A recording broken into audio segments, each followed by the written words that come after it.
winter had truly begun, and all signs were pointing to us having the greatest season yet. We went on hike after hike to tackle the most challenging lines, and the only problem until now was that we hadn't really been scoring at all. Yes, ligger vi her da. By the way, this is me on the right, Emil, and on the left, my buddy Emil, and this is our friend and photographer, Simon. Hva det vi holder på med? Nei, det lurer jeg også på. Vi har vært ute I 6-7 timer da, whiteout. Perfekt posisjon til å bare bute opp renna og gunne på. Emil sover jo, så han gir jo faen. Det stress. Ekte kriger. Skikkelig soldat han altså. So, what was preventing us from scoring?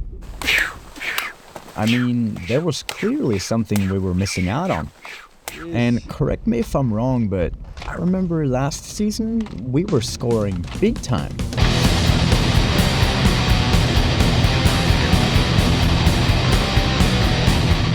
But what do I mean by the phrase scoring? What does it mean to score? For me, there's at least 4 things. First of all, you'd probably want some good snow like powder. Second thing is good visibility and sun. Hva faen?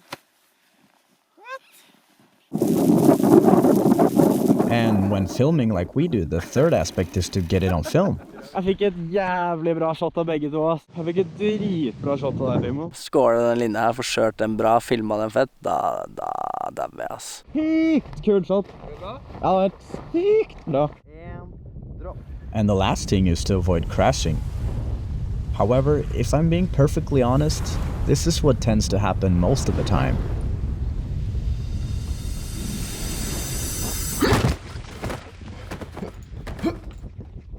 So, what was preventing me from scoring? I soon started seeking out people who could help me figure this out.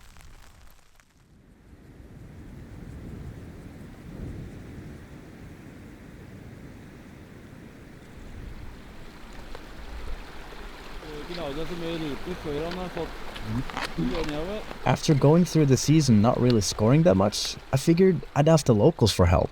And Roald has been living here in Sunnmøre for about 10 years, so I figured he'd be the perfect guy to ask. Han går så fort her likevel, så kan liksom vente.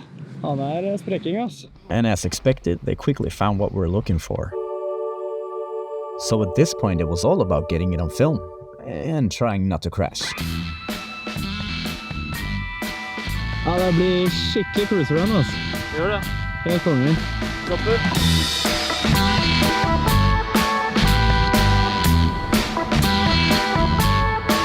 Deilig, ja. Bare droppe når du klar. Jeg filmer. Ja.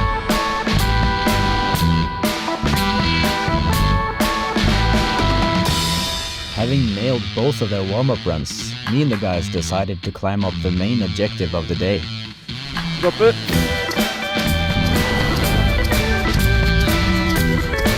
Faen, så bra som det.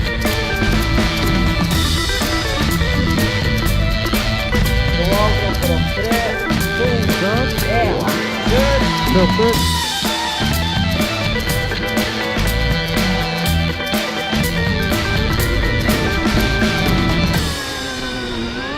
Fy, hva fett kjørt ut da. Jeg er klar på toppen her. Jeg dropper om 5, 4, 4, 4.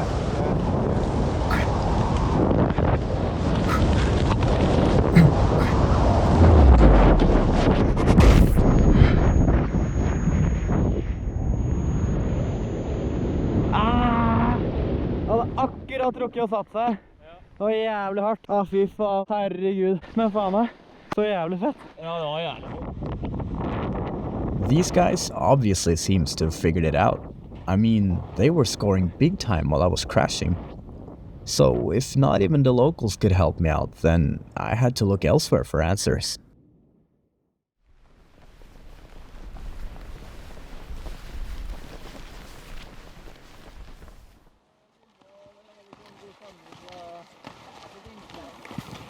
I realized that I needed help from people with more experience, and therefore me and Emil went on a trip with more established riders and cameramen.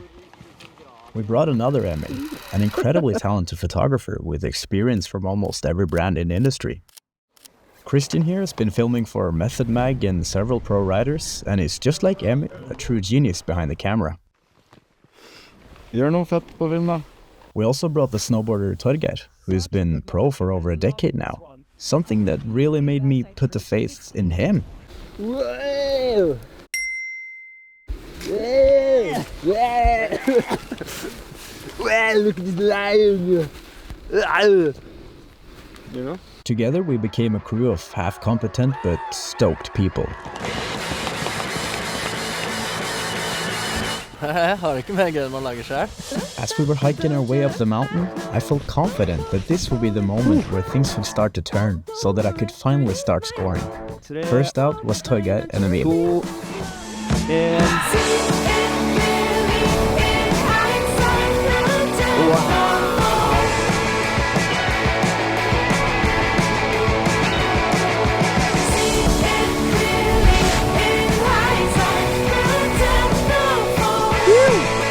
Bro, 1, 2. Bro.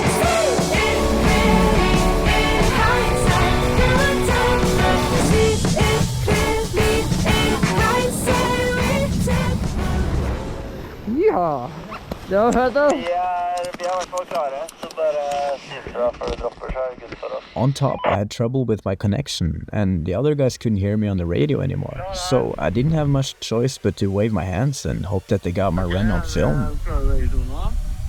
Nei.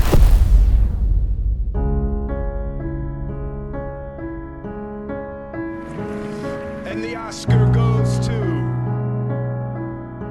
At this point, I had completely given up. I was so fed up with not scoring, and I realized that I needed a change. I had to step away from the mountains for a while.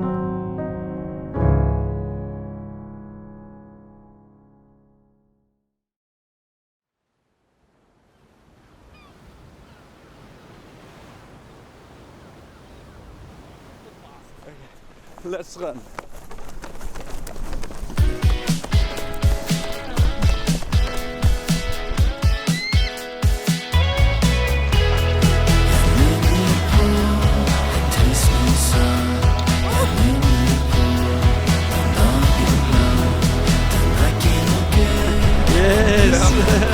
Surfers Paradise, Gold Coast.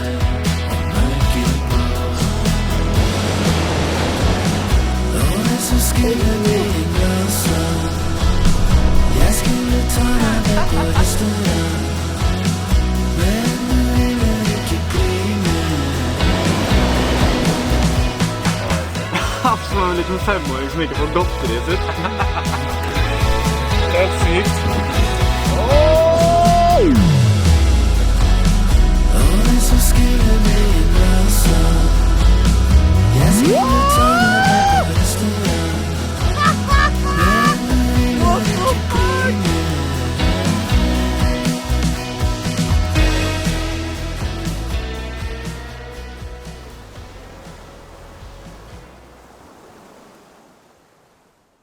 Welcome aboard this UN vessel. For your own safety, please observe the muster stations.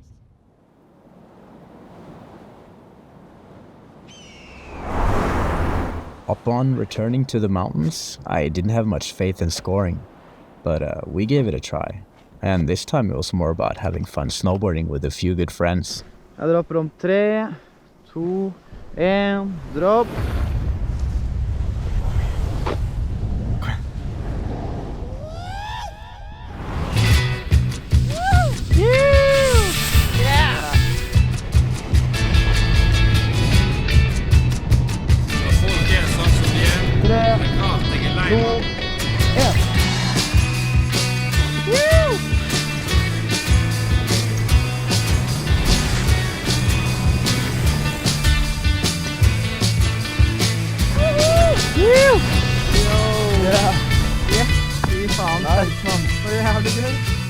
There it was.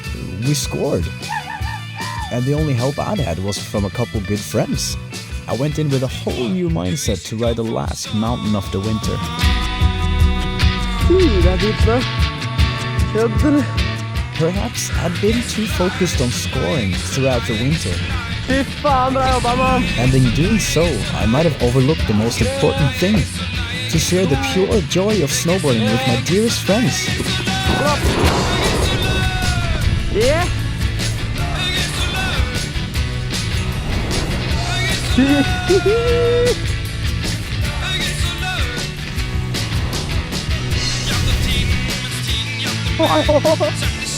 Wow.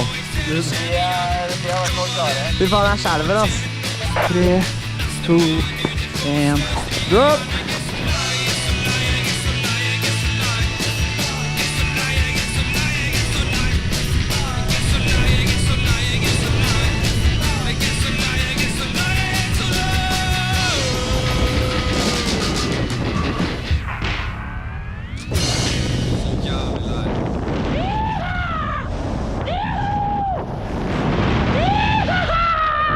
Hva faen?